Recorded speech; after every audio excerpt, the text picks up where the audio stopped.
field questions from you guys in the audience. But Flash, in regards to hip hop culture, we've come a long way over the decades, and you're one of the pioneering forefathers of this culture. And since then, it's become globally, worldwide spread, and we've all had a chance. Most of us have benefited from it in a major way. Smirnoff doing this event right now is good for the culture in the sense that it not only recognizes those who trailblazed the way, but also recognizes those who are creating new movements. VH1 Hip Hop Honors kind of does the same thing. But from an economical platform, it doesn't seem like, you know, the first school of the hip hop generation has been able to participate in, you know, some of the benefits we have now. Two-part question. From your perspective, what is it that hip hop can do as a whole, similar to what Smirnoff is trying to do, that can help benefit some of the pioneers who are out on their luck, you know, that can't really break back into the music industry? They don't have jobs, they can't creatively be competitive anymore. What can hip hop culture do now that we're such a large economical base to help them? And then also, what is it that you do as a pioneer to just stay relevant, where you're actually on this stage today and people actually solicit you for your services? I think to answer the first part of that question, this is the part of hip hop that saddens me is, especially in America. America says you become a certain age, irregardless of whether or not you are talented enough or not. And if you become a certain age, up in age, that you are out of this community. Rakim said it best. Age doesn't really matter. It's not where you're at, it's where you're from. I'd have to say, for me, I'm a perfect example of age not mattering. I've been doing this about 34 years. And my reason, thank you, my reason for doing what I do for as long as I do is because of love. It's the only answer that I have. When you love what you do, it'll take care of you for the rest of your life.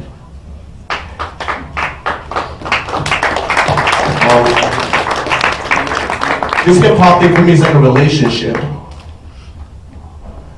Some days or some years are not great, and some years or some days are just totally, totally wonderful.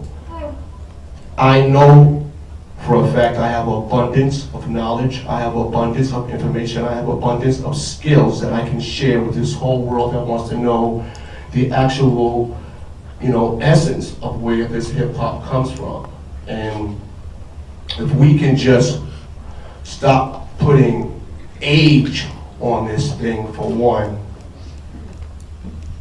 in my opinion, and I can't speak for those that, you know, are not able to make it, but collaborations. I think any of the old schoolers that come from my era don't want a handout. I think that some of them still have the skill and the love to do this. So some of the fortunate artists, I think that like are established enough where it can work. Make a phone call. Go back and get a Grandmaster Flash or a Mel. Like, these people still have it, still. And once we can start putting the age on this, because this is one thing that's so wonderful about hip hop, is it is the only culture musically that involves so many different genres of people, ages, creeds, and colors. Pop doesn't do this, rock doesn't do this, jazz doesn't do this, funk doesn't do this, R&B doesn't do this. The community of hip hop has so many different ages, creeds, and colors of people. Why does age have to matter? Another thing I'll say in closing is, I think that some of my compadres from that era have to come out and talk to y'all, see y'all. Because quite frankly, for me, I don't want to be a myth. I don't want to be a folklore. I want to be, you know something, I seen Flash, he was on the turntables this other night and we was jamming, getting our shit off. I'd rather it be like that than, well, like, according to the history books in 1967, you know, when the planes flew, he was around then. No. Just the other night, he was tearing shit up on the turntables and he was playing some Pharrell shit, he was playing some Nas shit, he was playing some Jay-Z shit, he was playing some Mary J. Blige shit, the whole thing. So I think also, you know, the other side of that, a lot of the people that come from my era have to connect with you people, because otherwise you become a myth, you become a folklore.